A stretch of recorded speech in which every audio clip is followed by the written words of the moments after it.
Bom, hoje eu vou mostrar pra vocês onde comprar magias aqui de Sorcerer no Tibia, tá? Bom, eu vou mostrar aqui em Edron, porque aqui tem os dois NPCs que vendem as magias deles, tá? Aqui em Edron, então, você pode vir por Tais, por exemplo, você vai no barco de Tais, fala Hi, Edron, yes, que você vai chegar bem aqui onde eu tô. E a gente vai seguir esse caminho aqui, beleza?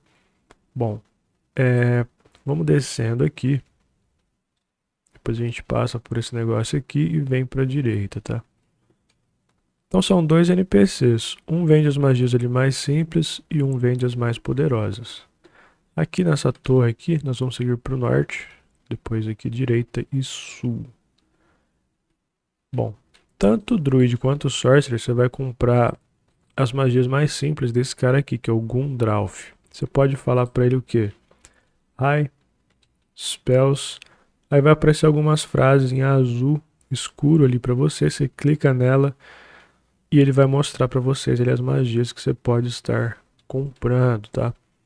E as magias mais poderosas, como por exemplo, Estivo Gramas Vis, por exemplo, você vai ter que comprar num outro NPC, que fica aqui em cima, que é esse aqui, é o Zoltan.